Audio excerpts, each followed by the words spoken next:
It's an immense pleasure to introduce Dennis Gaitsgory from Harvard University.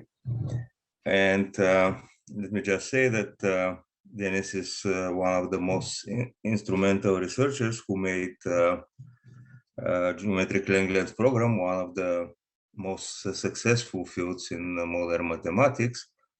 So for his contribution to the field, he has been awarded many prizes, Chevalier Prize, the Prize of European Math Society, and so on and so on. And so let me lay on you Dennis Gaitsgory, a great geometer and a friend of mine for many, many years. Dennis? Thank you. Well, it's very exciting to be giving this talk. Okay, without further ado, let me start.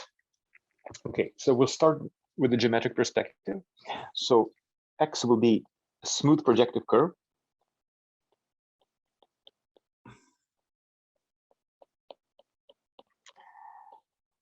Over some ground field denoted K, and G will be a connected reductive group over K.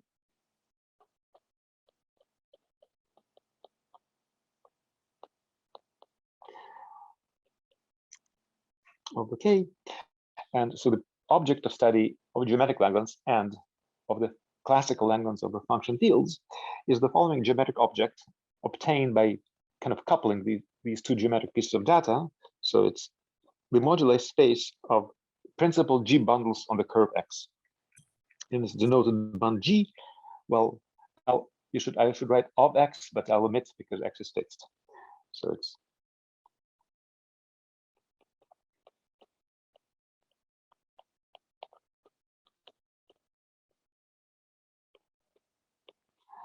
X.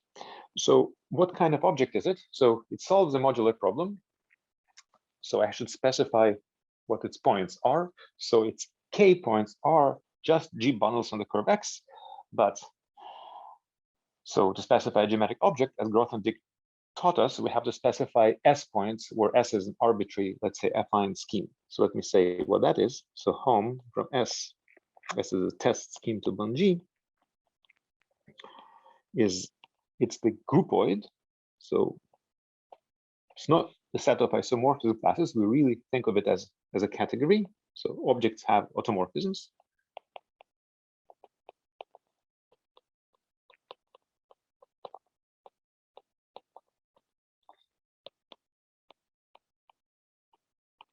On the product, S times X. So, and as I said, it's a groupoid, and so therefore, so bund G has no chance of being a scheme, because if you consider S points of a scheme, this is a set, and this is a groupoid. This is an algebraic stack.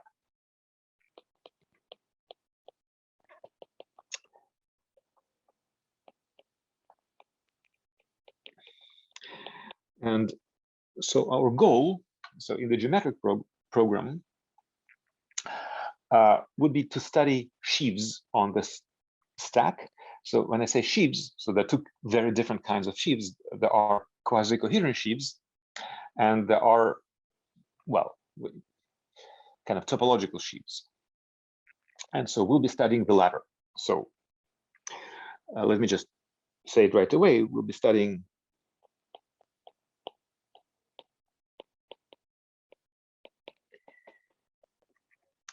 sheaves on various geometric objects attached to bund G and bund G itself. We call Y.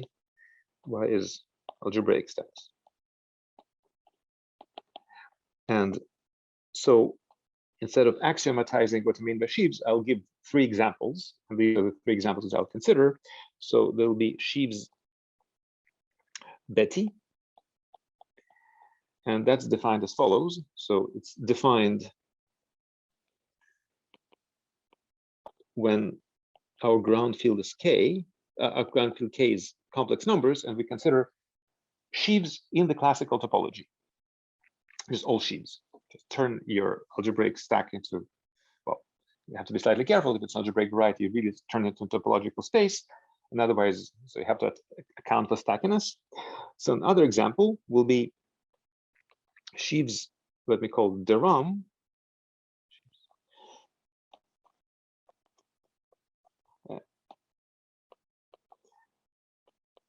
So you consider D-modules on algebra geometric objects and defined for K of characteristic 0. And so another version which is defined always is Sheaves, let me call it aladic. So it's defined again over any K as long as the characteristic of K is different from L.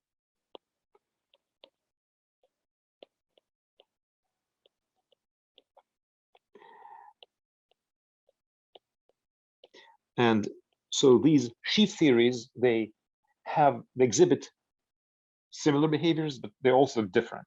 And some portion of these talks is about kind of the different behaviors of these three sheaf theoretic contexts. All right, so we have this Bun-G. Let me actually pause for questions. So let me see if anybody wants to ask something.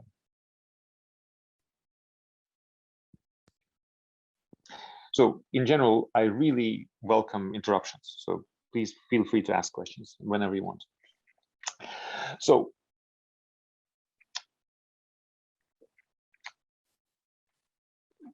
So what we want to do, we want to study this Bun-G from the point of view of symmetries that act on it. So now so what kind of symmetries do we consider? So let's first consider the kind of the simplest example where G is actually commutative. So let's say G is a multiplicative group. So in this case, so this what we call Bun-G is the same as the Picard stack of our curve. And the feature of this situation is that the Picard, as we all know, is an abelian. Well, it's an abelian group. It has a group structure.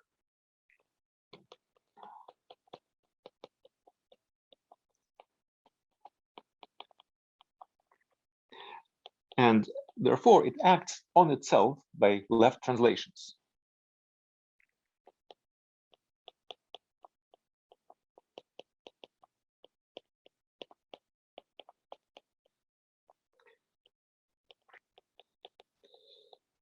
And if we have that, we'll be tempted to study Fourier analysis. So we want to decompose, let's say, the space of functions into eigenspaces of this action, and that's exactly what we're going to do.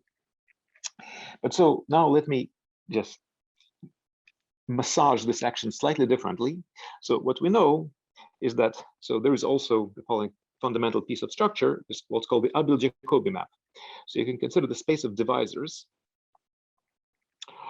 on X, and it maps surjectively onto the Picard, Abel-Jacobi map. And the space of divisors is the free abelian group generated by points of the curve.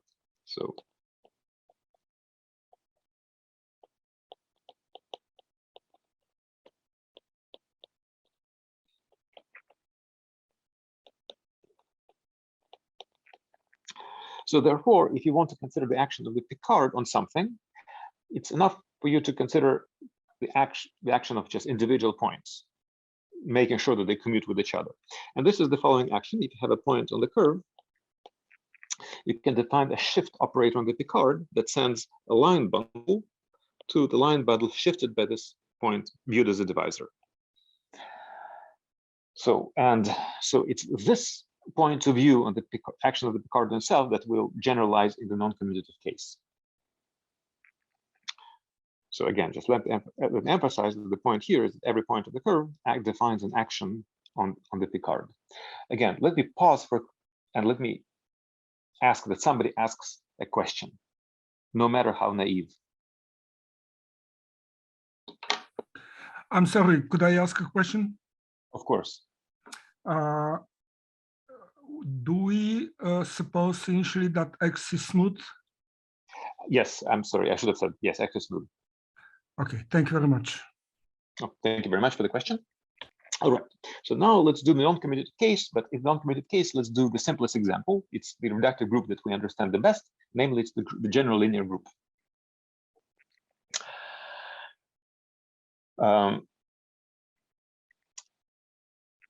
So let's take G to be GLN. And so now, so we want to act on the modular space of rank n bundles. But so if I give you rank n bundle, so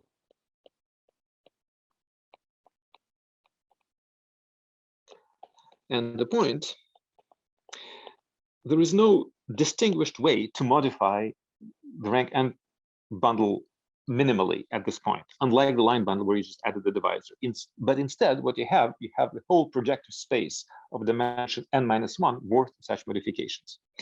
So, and let's record it geometrically. So let me call it Hecke. So that's H for Hecke. Let me put superscript elementary, because I'm looking at minimal modifications, and I put a subscript X indicating that I perform all these modifications at a point X, and it's another modular space.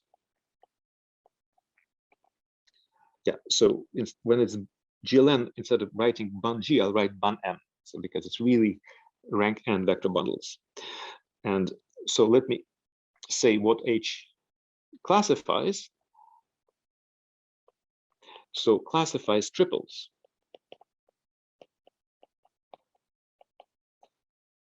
which are, you have one rank n bundle on the curve, call it M. You have another one, let me call it M prime.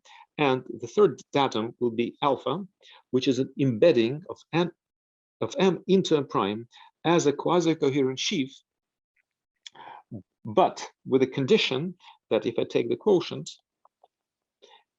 it's the skyscraper at X.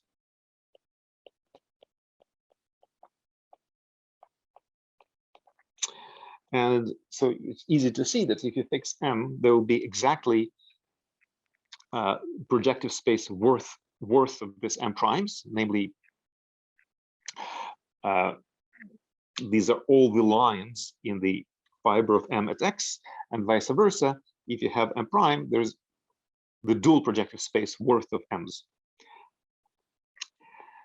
So this is not really an action of a group, but it's this kind of correspondence, and that's what we have. That's what we have, and that's kind of, this is fundamental in the language theory. All right, so now I will generalize this picture for an arbitrary reductive group, and that's how kind of Langlands duality comes into the play. But I want to pause again for questions. Does anybody want to ask anything about this elementary Hecke modifications?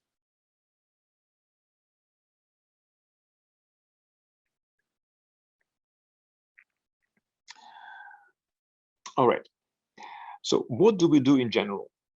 So, well, we'll again create this Hecke stack, but there will be no such thing as elementary modifications. So I'll write bun G, and it will be a full Hecke stack at the point X.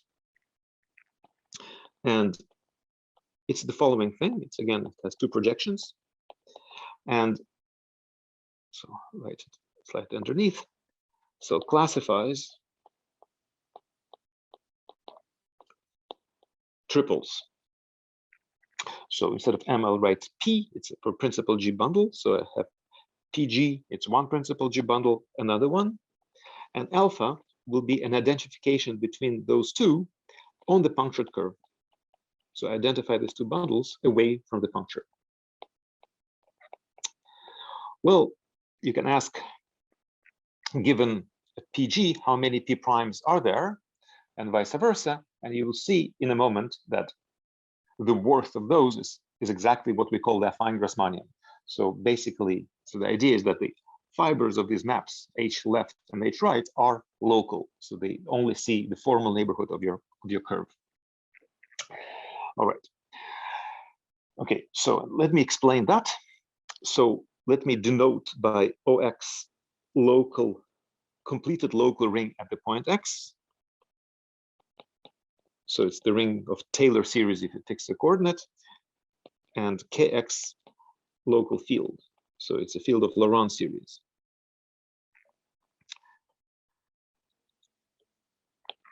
So I'll scroll down a little bit. And you can consider G of OX. It's the pro-algebraic group. So you take G with values on OX. And you can consider G of KX. So let me say what these things are. So G of OX is the group of automorphisms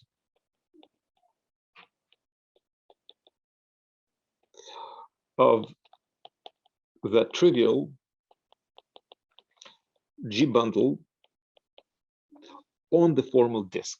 So I'll denote this Tx, the formal disk. And G of Kx is the group of the same automorphisms of the trivial G bundle on the formal puncture disk. So why am I introducing all these objects? So now let me put X here to emphasize. So the point is that to modify your G bundle only at the point X without modifying it on the punctured curve, which is exactly what we're doing here, by a regluing procedure, is the same thing as to modify your bundle on the formal disk without modifying on the formal puncture disk. So let me kind of exhibit it diagrammatically as follows. So in addition to this diagram that I just drew, we can look at the following diagram. Let me write bund G, but on the formal disk. We're only looking at bundles on the formal disk around the point X. And I'll write the same thing here. And here I'll write Hecke X local, by which I mean I'm looking at same data as before, but instead of identifying my bundles on the punctured curve, I identify them on the punctured disk. And so I have this upper diagram, I have a lower diagram, and I have vertical maps. So namely, I can just take my bundle on the curve and restrict it to the formal disk. And the same with modifications.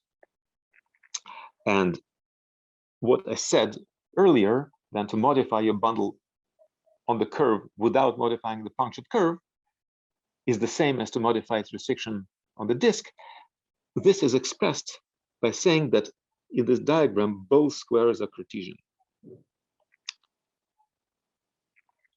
So this is kind of the fundamental piece of structure, well, in all of Langlands theory, geometric and classical. So if you think of classical Hecke operators, they implicitly also incorporate this picture.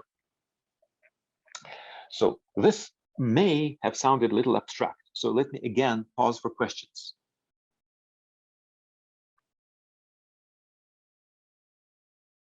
Ludmil, would you like to provoke me with a question? So I can ask a question. Can you elaborate a bit on what you said, how you can see this in the classical Langlands picture?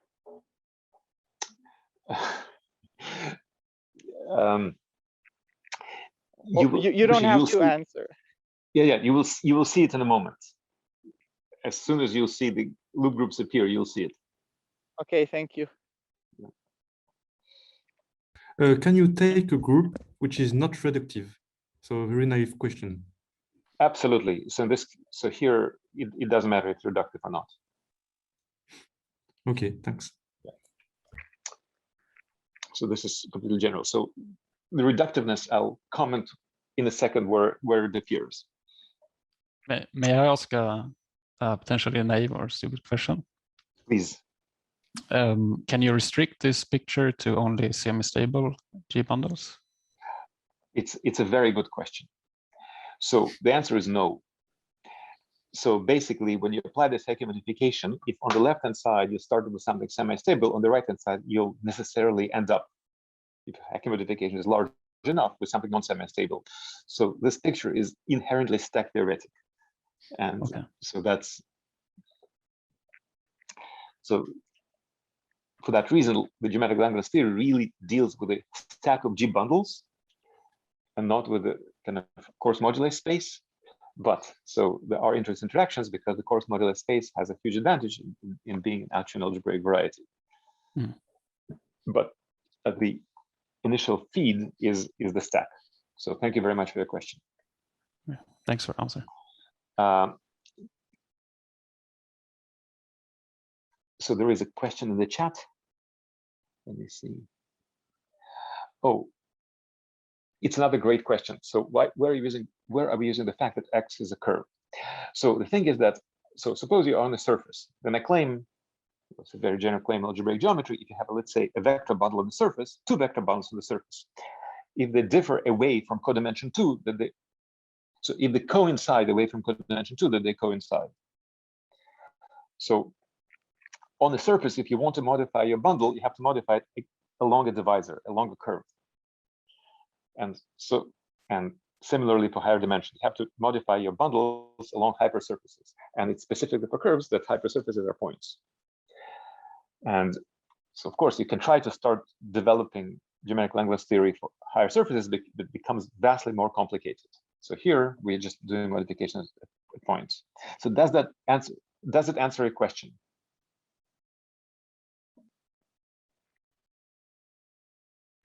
Right. Yeah. So it was. So all these questions were excellent. Let's do one more, and then we'll proceed.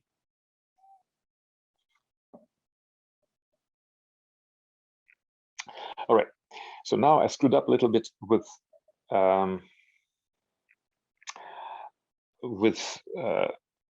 my workspace. So I'll do something which I shouldn't be doing. I'll erase something because I want to continue this diagram.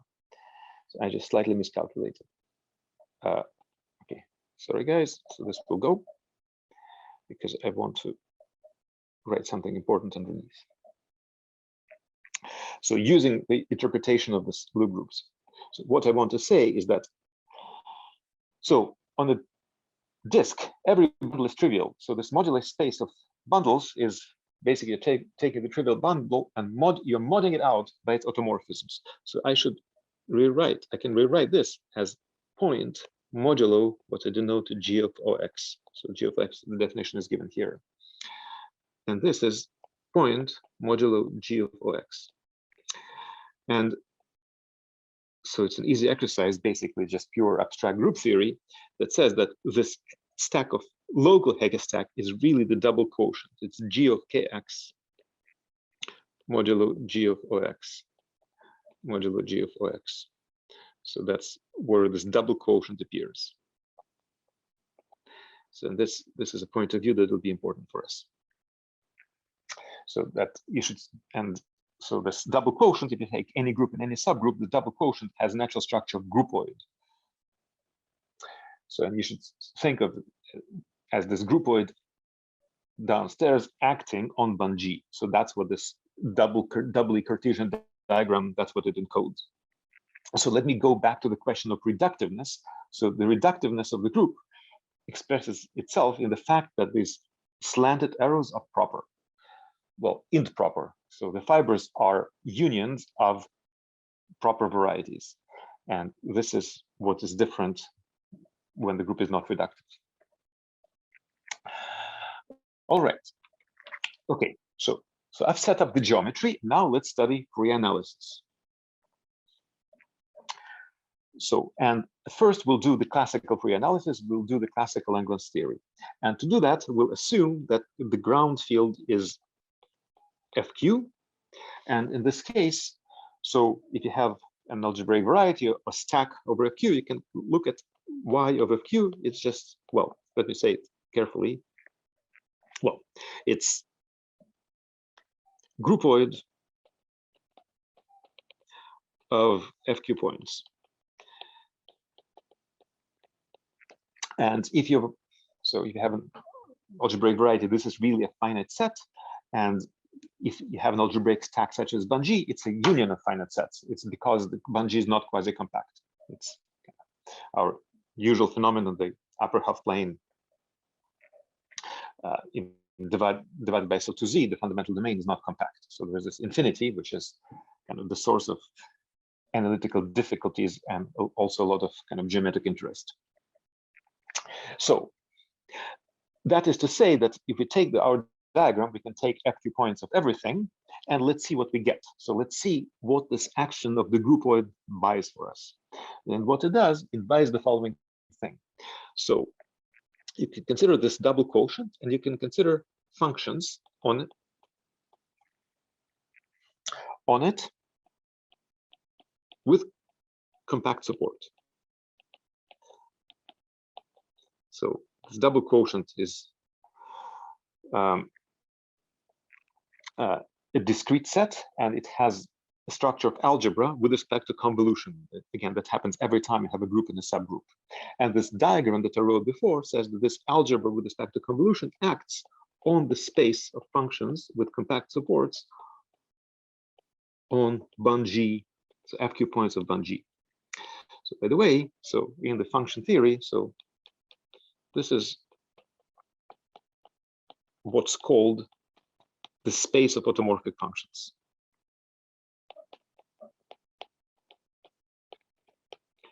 Unramified.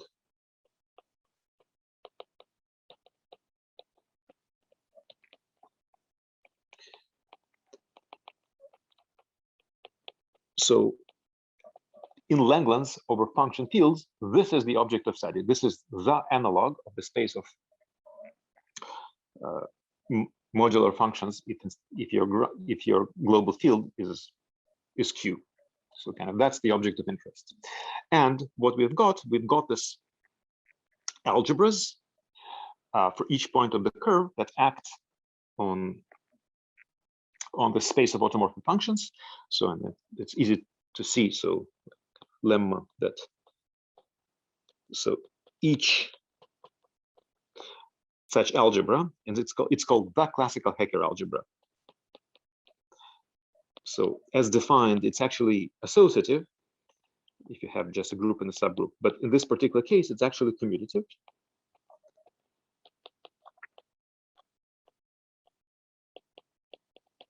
And B for different X. So the actions commute.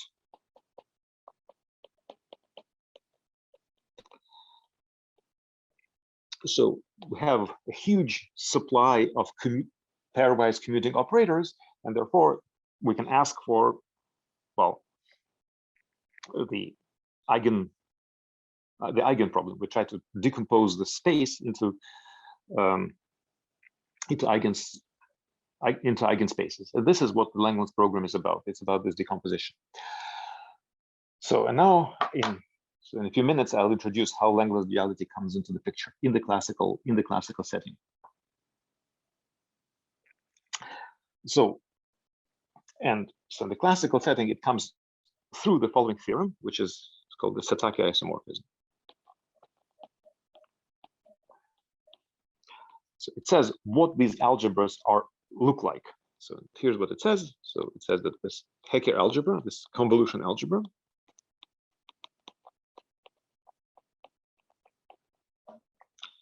is related to Langlands duality. So namely, you can write it as follows. So you take the Langlands dual group. So for reductive group, the Langlands dual group is obtained by just applying this involution on the root data. You swap roots and co-roots. So, and you regard it as an algebraic group over your coefficients. So when I said functions, I didn't specify functions with values involved. Values at this stage can be an arbitrary, algebraically closed, well, algebraic field of characteristic 0, and this G check will be regarded as an algebraic group over that of the field of coefficients, arbitrary field of characteristic 0. So you take this, and we consider algebraic functions on that invariant with respect to conjugation. But it's convenient to rewrite it using the representation theory of G check as follows. So you consider the group of, so the category of algebraic representations of G check, finite dimensional representations. You take its K group and you tensor over Z with your field of coefficients. So in a few minutes, it will be convenient to take the field of coefficients to be QL. So and that's field bar. So let's do that. So, but at this stage, it can be really arbitrary. So the upshot is the following: that for every point X in the curve, and every representation, let me call it V, of this Langlands dual group, we obtain an operator, let me call it T Vx. It's called the Hecker operator. It's an operator on functions. with compact supports on bun G. And these operators commute with each other, and we are looking for the eigenvector problem. And again, let me pause for questions.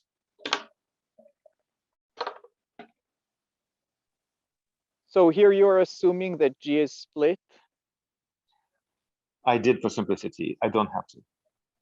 Right, but otherwise you'd need to like talk about the Yeah. L group. Yeah. So yes. Let G be split.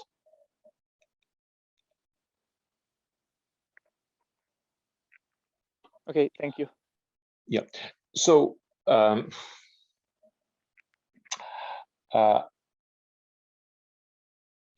I mean, there were several kind of conceptual transformations already happening. So I want people to pause and just ask questions.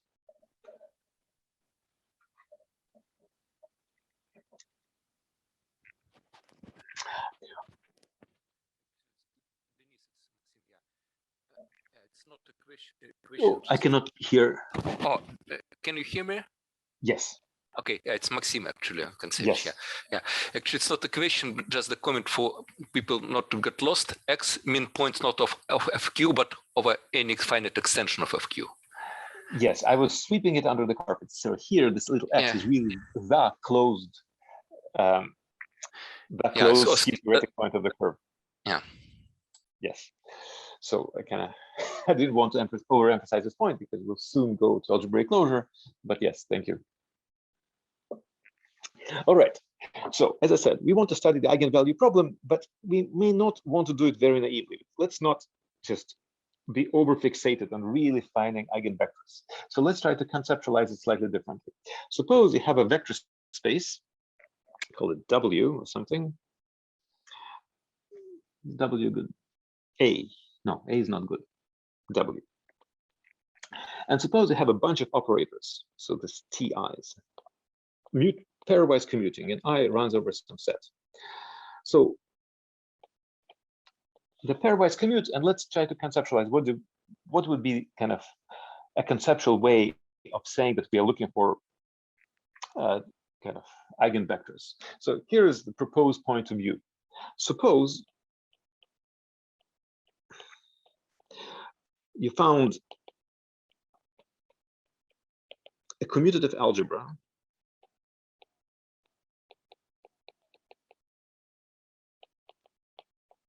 A that acts on W,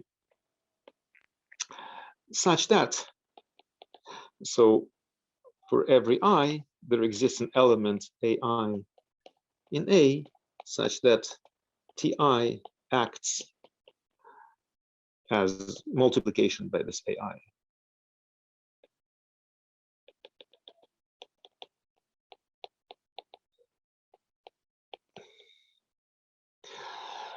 So then, well, let's just stipulate. Then we'll say that W lives over, well, the algebra geometric spectrum of A. Just to say that commutative algebra acts on W, we'll just say that W lives over spec A. And so the Langlands program is about finding an A that serves this goal, for W being the space of automorphic functions. So let me be more specific.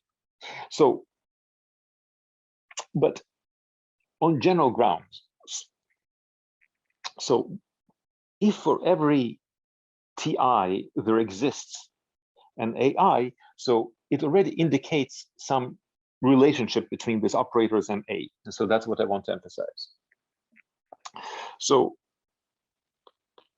if we have such an A,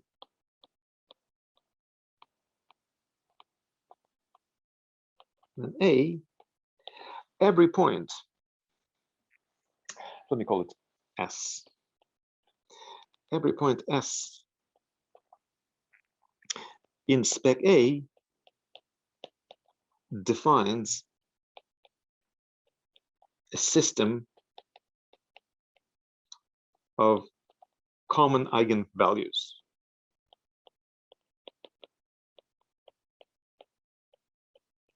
So what I mean is that elements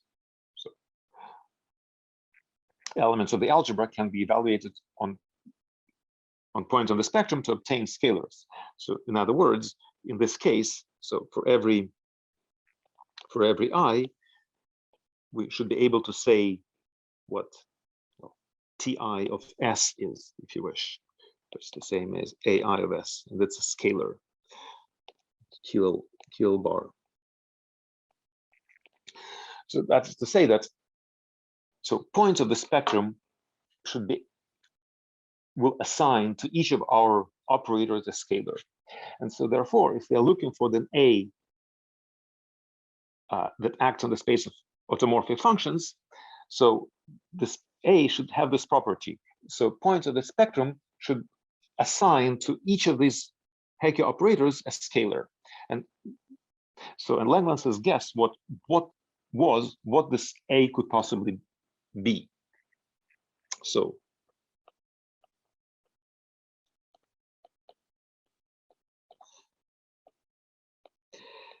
he says that S is the space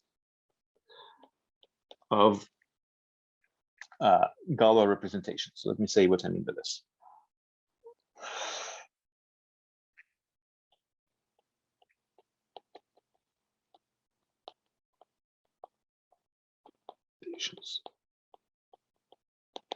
So in other words, it's homomorphisms from the fundamental group of my curve to this Langlands dual up to conjugation.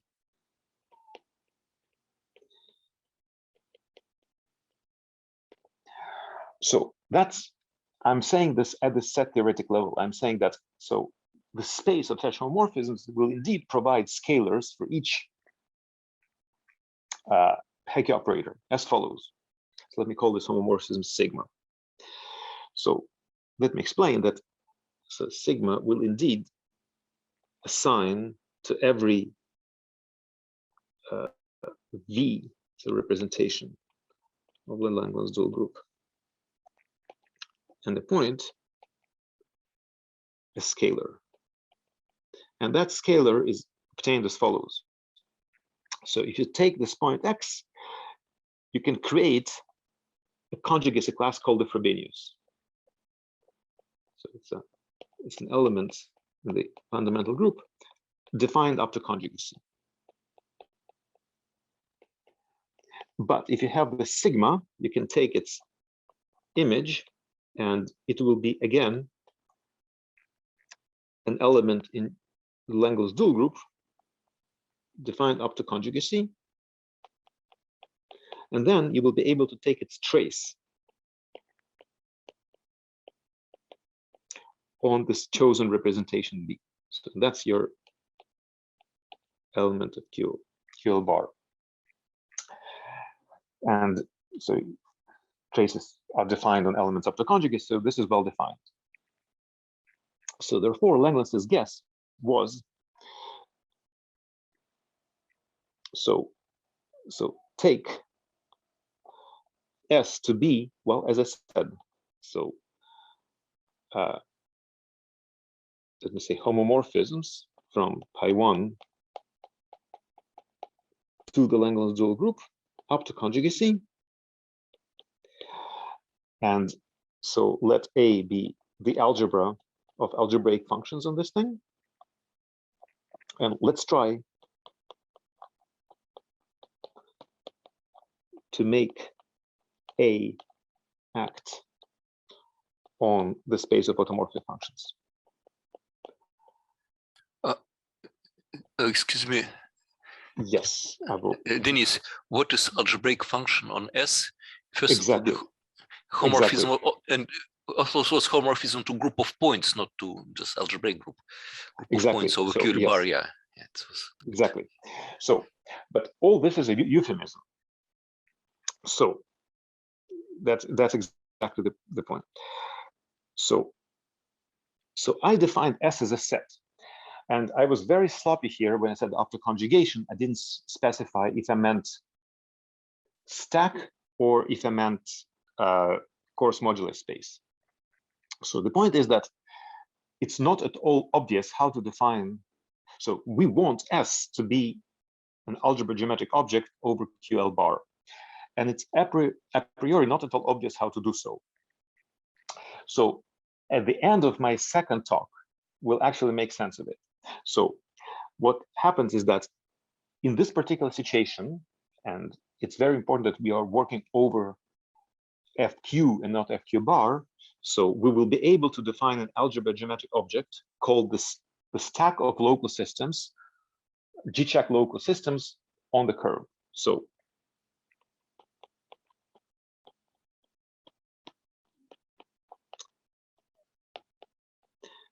an algebra geometric object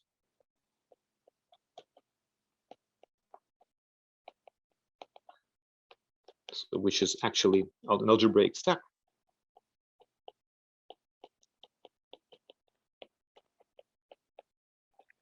Now denoted log sys of G-check of X. So it's over QL bar. So it will be defined, and it's not at all obvious, and it's kind of new object. So it was defined recently by two separate sets of people. One is Scholze and independently Xinwen Zhu.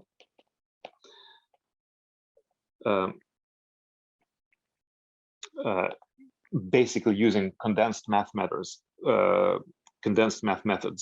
And another definition is in our long paper with Arinkin, Kazhdan, Rosenblum, Raskin, and Warshawski. So it's really new algebra geometric object. However, its QL bar points is really homomorphisms as I specified. However, there's one more caveat. So it's an algebraic stack. You can take global functions, but global functions don't feel the stack theoretic nature. So when I write A, it's really global functions. Well, it is global functions, but they forget a lot about the algebraic stack. So over the structure sheet. So it's really global functions on the coarse moduli space of this algebraic stack. So let me call it coarse.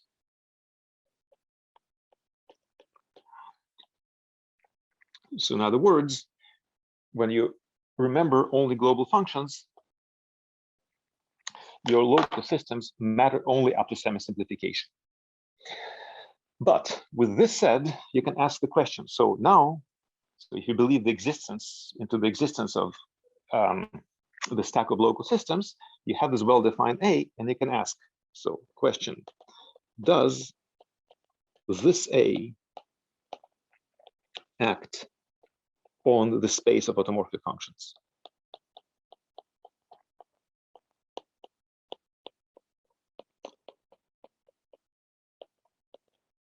So that,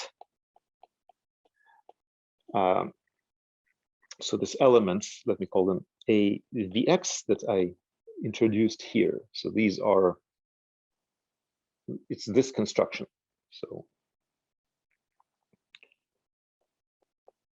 this construction that indicated by taking the trace indeed produces for every V and X a function act as the Hecke operators TVX. So it's a really it's a question about the basically it's one direction Langlands, and this question, well, in fact, it was answered slightly before the definition of the stack of local systems, and this is kind of the celebrated theorem of Vincent Lafforgue. So answer yes, and this is Laforgue's work.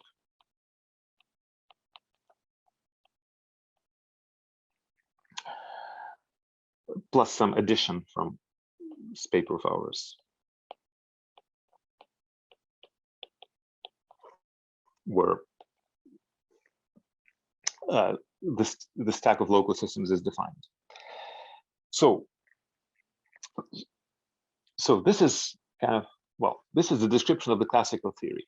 That's what it looks like. And so now I'll proceed to the setting up the geometric theory, but again, let me pause for questions.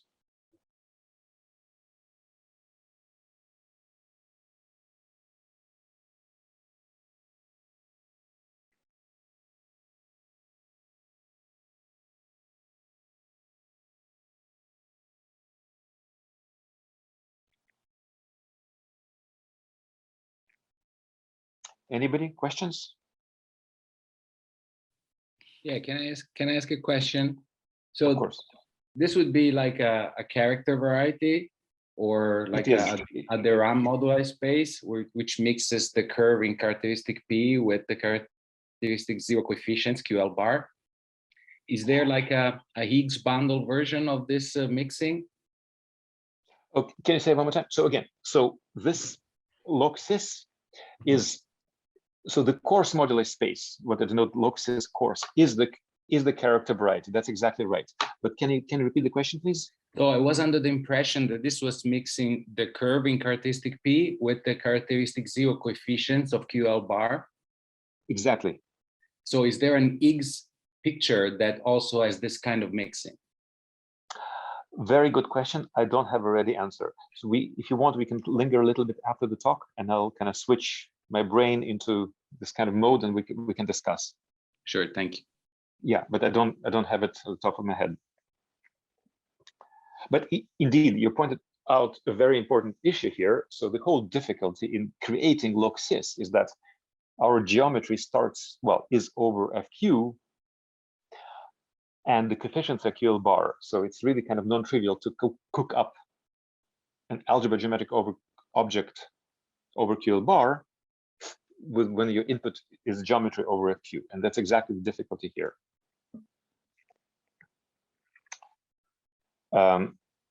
Any more questions?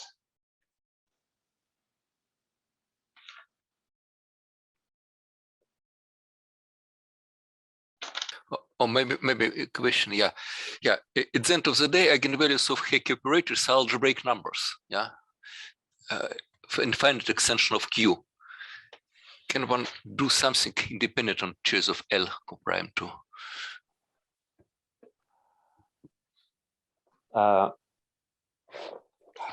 Again, great question. So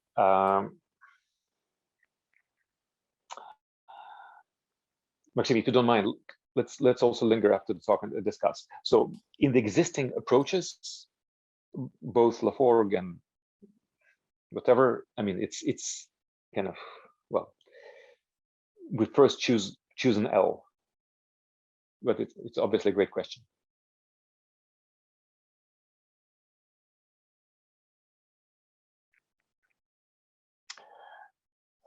All right, so let me proceed with the geometric theory. So I don't have a lot of time remaining for today. Okay, so what did we do before?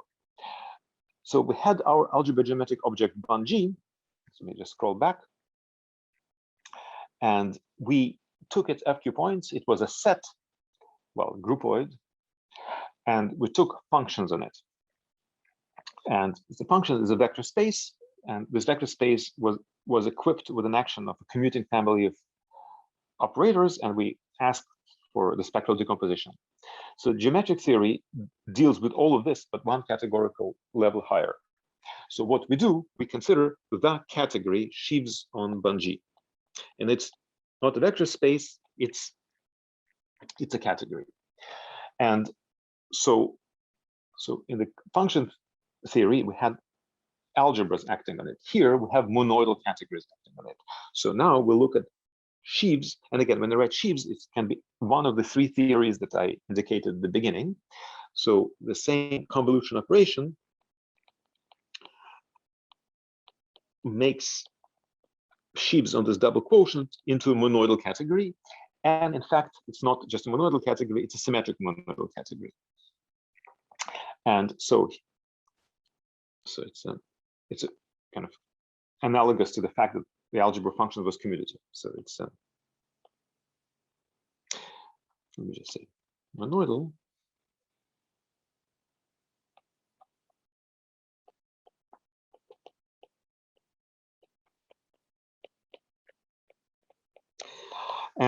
So, and the crucial ingredient that linked this theory to Langlands duality was the theorem of Satake that said that as an algebra, so this algebra was basically the K group of the category representations. And here we have an analog of this result. So there are some subtleties that have to do with the derived category, but so let me state this theorem as functor in one direction. So there is a canonically defined functor from the category of representations of Langlands dual group to as a monoidal category to here.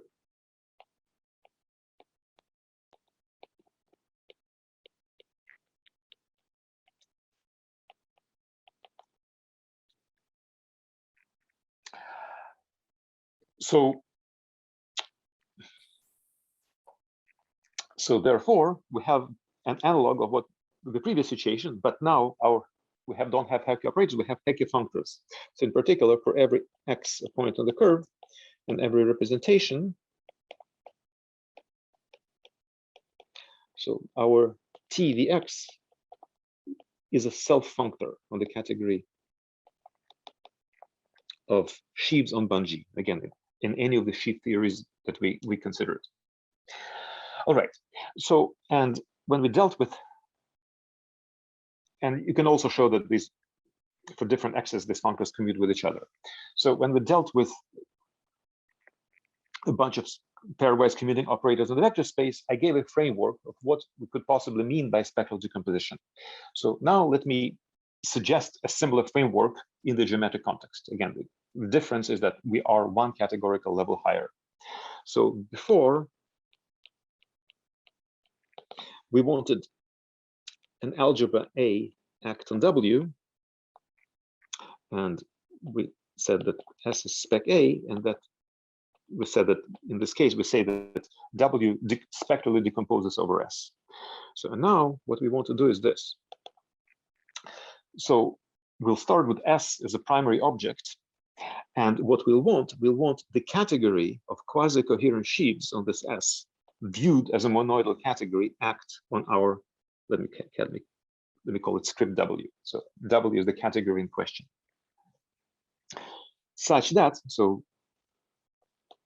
before we had this operators Ti, to which we assigned elements Ai and A. So now we'll have, let's say we have this functors Ti, and so they also act on W. And what we want is that for every I, there exists, so before it was a function, and now we want a vector bundle. So the I will be, vector bundle is a particular case of quasi-coherent sheaf, so it could be a particular quasi-coherent sheaf, such that, so Ti acts as EI.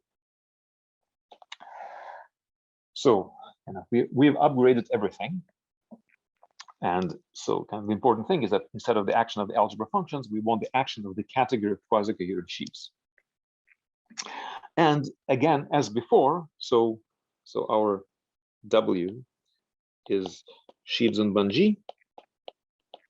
We have our supply of functors, so this tvx. So x is a point on the curve, v is a representation, and we're asking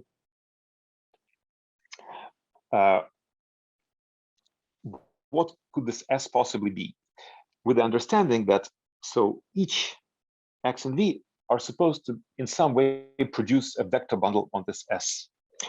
So, and following Langlands' guess, we make a guess here as well, and we say that S is kind of the same thing. So S is the space of G check, what we call local systems.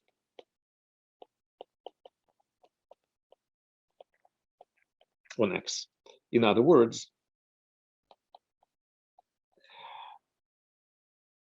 so what's a local system? It's a symmetric monoidal functor from the category of representations of G check to sheaves on X. So that's a Tanakian way to think of local systems, of Galois representations.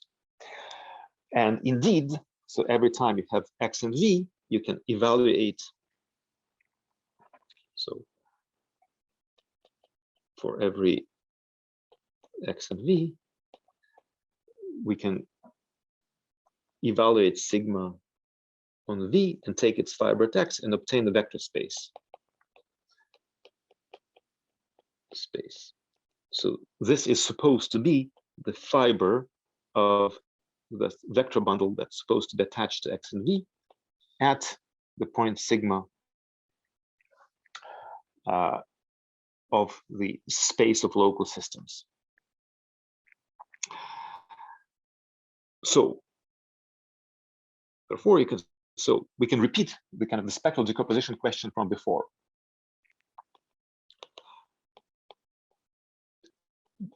Does there exist an action of this category of quasi-coherent sheaves on the space of local systems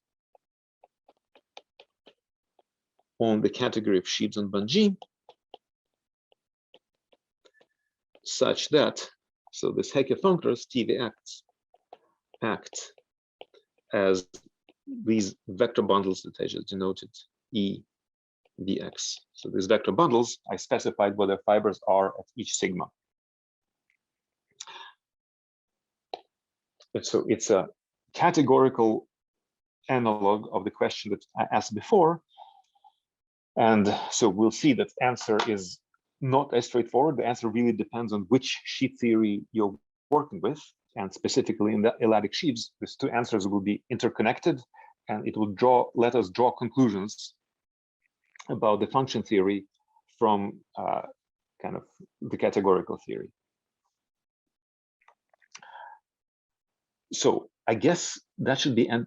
So it's been 1 hour. I guess that's my time for today.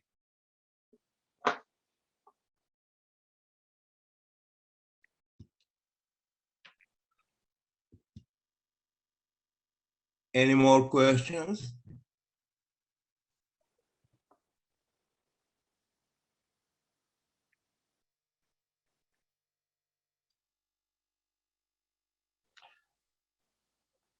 So again, I might have gone a little too fast, so I'll welcome all kinds of questions to clarify it, to enable people to listen to the next talk.